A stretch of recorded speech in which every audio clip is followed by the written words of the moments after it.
Hello everyone, नमस्कार साथियों।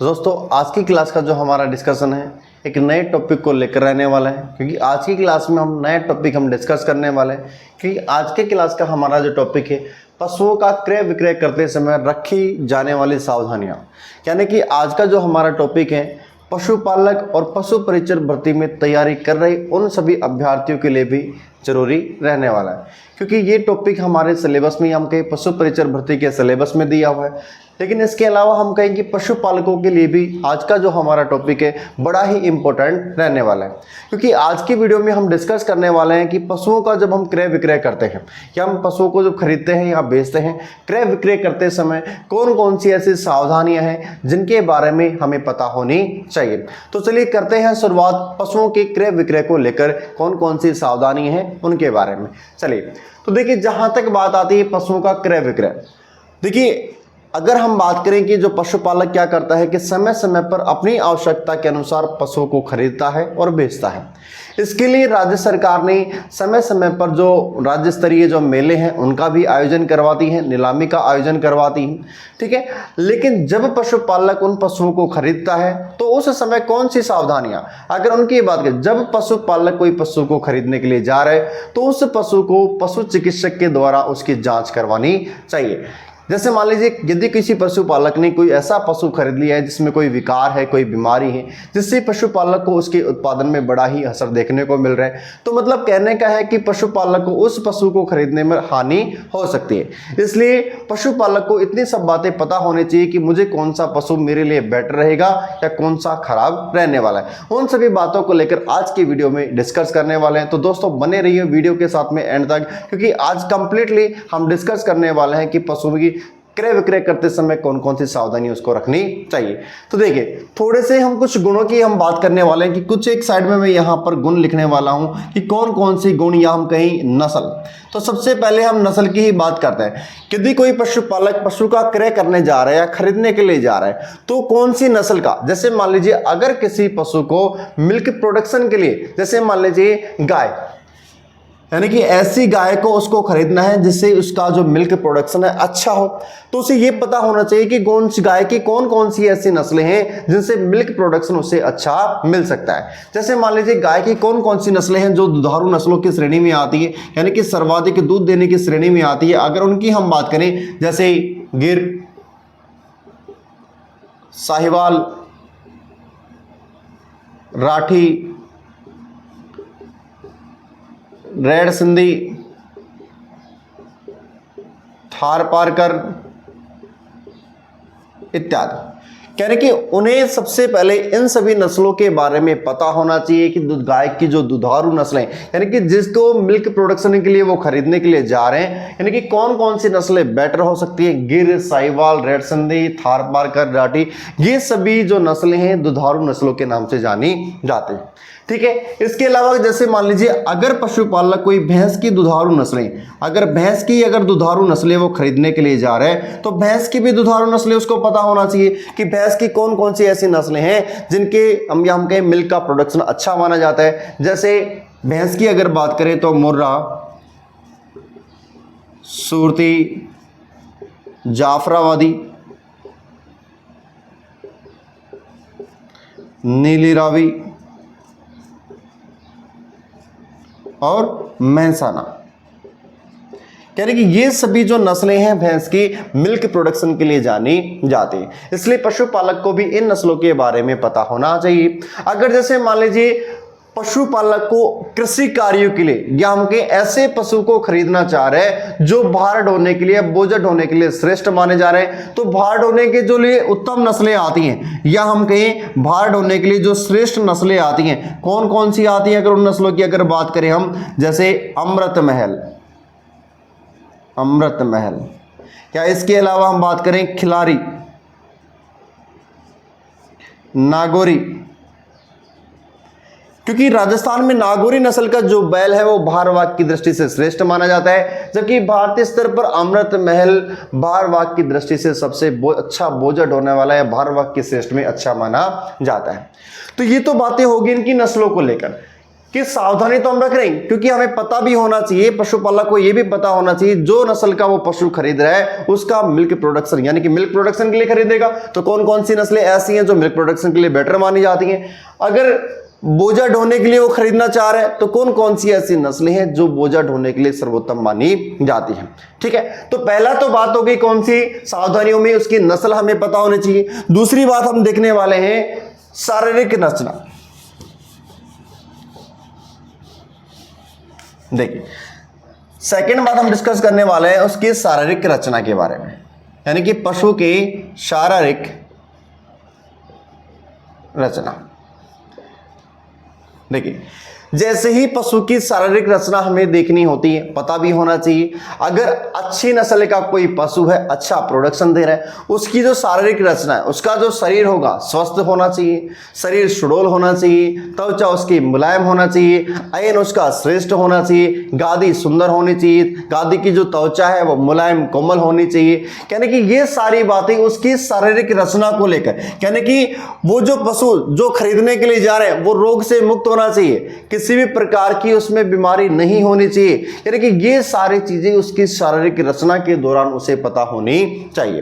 ठीक है, ये सारी चीजें उसे देखनी आनी चाहिए, जिसके कारण से अगर इनमें किसी भी प्रकार की असावधानी उसने रखी तो पशुपालक को हानि हो सकती है पशु को क्रय करते समय। चलिए, इसके बाद में अगर देखें उसका स्वभाव, अगर तीसरा पॉइंट अगर हम लेते हैं यहां पर तो पशु का स्वभाव, यानी कि हमें कैसे स्वभाव की या कैसे नस्ल का पशु चाहिए जो उसके लिए उत्तम हो सकता है, यानी कि शांत स्वभाव का।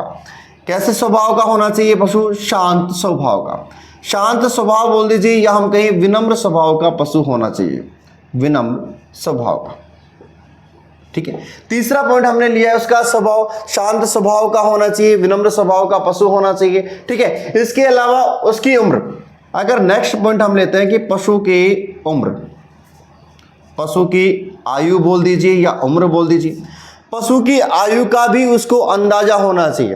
देखिए, जहां हमने बात की थी वैसे तो हमने पशु की आयु की जो गणना है पहले टॉपिक में कर चुके हैं, लेकिन थोड़ा सा डिस्कशन हम यहां भी करने वाले हैं कि पशु की जो आयु है उसकी आयु को लेकर पशुपालक को पता होना चाहिए उसकी उम्र का निर्धारण किस तरीके से करता है। देखिए, एक तो अभिलेख के द्वारा, यानी कि अभिलेख या रिकॉर्ड के माध्यम से जो पद्धति है कि ज्यादातर जो एनिमल जो फार्म होते हैं वहां पर यूज की जाती है।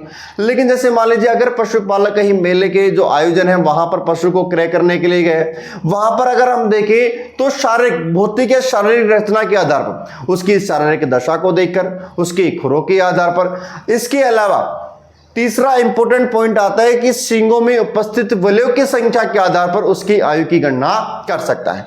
यानी कि अगर हम कहें एक तरीके से कि सींगों पर उपस्थित जो वलय, अगर जैसे मान लीजिए अगर कोई गाय है वो प्रति ब्यात प्रति वर्ष में हम कहें बच्चा प्रसव की क्रिया हो रही है, उसमें जो वलय की जो प्रसव है या वलय की जो प्रक्रिया है उसकी अगर हम बात करें तो वो क्या है कि 3 वर्ष के अंदर जो प्रथम वलय का निर्माण होता है सींगों में उपस्थित संरचना के आधार पर हम देख रहे हैं कि पशु की जो आयु कैसे ज्ञात करेंगे, यानी कि जो प्रथम वलय है सींगों के ऊपर, प्रथम वलय,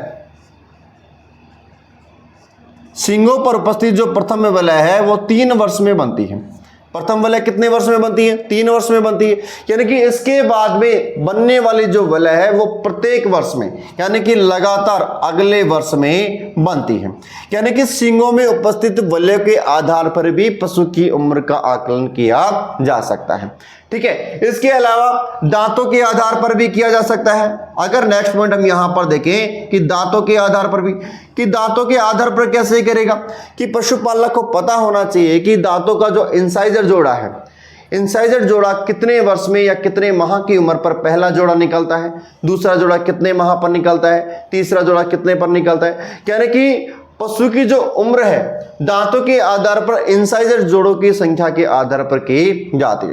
यानी कि कहने का मतलब है कि उसकी जो आयु है उसका आकलन पशुपालक को करना आना चाहिए, जिसके कारण वो पशु को आसानी से वो खरीद सके, क्या कहें हम उसकी आयु का या उम्र का अंदाजा वो लगा सके। ठीक है, चलिए, इसके अलावा नेक्स्ट पॉइंट हम देखने वाले हैं उत्पादन क्षमता। अगर बात करें उत्पादन क्षमता की, देखिए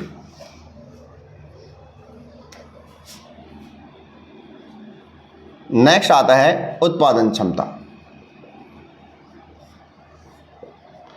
देखिए, जहां बात उत्पादन क्षमता को लेकर रहने वाली है, तो जो पशुपालक पशु का क्रय करने जा रहा है उसको उसका उत्पादन से संबंधित जो आंकड़े हैं वो उसको पता होना चाहिए या उसके सामने प्रदर्शित होने चाहिए।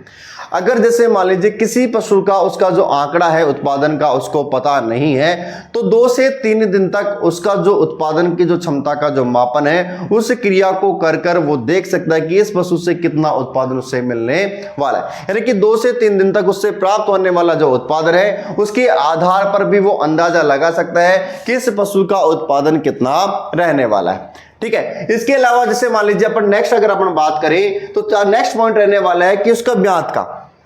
देखिए, पशुपालक को जो पशु क्रय कर रहा है उसकी ब्यात का भी अंदाजा होना चाहिए कि किस ब्यात का पशु किस ब्यात में अधिक उत्पादन देता है। जैसे अपन नॉर्मली अगर बात करें, अगर ब्यात से रिलेटेड अगर बात करते हैं कि ब्यात से रिलेटेड जैसे देसी गाय, अगर देसी गाय की अगर बात करें तो जो देसी गाय है वो तीसरे ब्यात में, कौन से ब्यात में? तीसरे ब्यात में अधिक दूध उत्पादन देती है। देसी गाय की अगर बात करें तो तीसरे ब्यात में अधिक दूध का उत्पादन देती है। अगर विदेशी गाय की अगर बात करें, विदेशी गाय की अगर बात करें तो पांचवें ब्यात में, पांचवें ब्यात में, यानी कि पांचवें ब्यात में लैक्टेशन में अधिक दूध का उत्पादन देती। अगर जैसे मान लीजिए किसी भैंस को क्रय कर रहा है, भैंस के उत्पादन की बात करें तो कौन से ब्यात के अंदर? 4th लैक्टेशन, यानी कि चौथे ब्यात के अंदर भैंस का जो दूध है सर्वाधिक मात्रा में बढ़ता है। देसी गाय की अगर बात करें तो तीसरे ब्यात में अधिक दूध देती है, विदेशी 5वें ब्यात में अधिक दूध देती है, और भैंस होती है जो चौथे ब्यात में अधिक दूध का उत्पादन देती है। ये ब्यात से रिलेटेड कुछ बातें उसको पता होनी चाहिए कि पशु किस ब्यात का है। यानी कि अगर तीसरे ब्यात का होगा गाय की अगर बात करें तो अधिक दूध उत्पादन मिलेगा, विदेशी गाय है तो 5वें ब्यात में अधिक दूध उत्पादन देती है, और भैंस है जो चौथे ब्यात में अधिक दूध उत्पादन उससे मिलने वाला है। यानी कि ये सारी बातें भी पशुपालक को पता होनी चाहिए। चलिए, इसके अलावा नेक्स्ट हम देखने वाले हैं, नेक्स्ट आता है पशु की जनन क्षमता। पशु की जनन क्षमता। देखिए, नेक्स्ट देखने वाले हैं जनन क्षमता, यानी कि जो पशु खरीदने जा रहा है, हम जो पशु खरीदने के लिए जा रहे हैं, पशुपालक जो पशु खरीदने के लिए जा रहा है उसकी जनन क्षमता ऐसी होनी चाहिए कि वो प्रति वर्ष बच्चे को जन्म दे सके, जब तो वो अच्छी क्वालिटी का पशु होगा। अन्यथा क्या होता है कि पशु जब बार बार प्रजनन की क्रियाएं करवाते हैं फिर भी संतान की उत्पत्ति नहीं हो पाती है, जिससे पशुपालक को हानि होने की संभावनाएं अधिक रहती है। तो ये था दोस्तों आज की क्लास का जो हमारा डिस्कशन, क्योंकि हमने देखा कि पशु का क्रय विक्रय करते समय कौन कौन सी ऐसी सावधानी है जो पशुपालक को पता होनी चाहिए। अगर ये सावधानियां नहीं रखी गई तो पशुपालक को उतना ही हानि हो सकती है।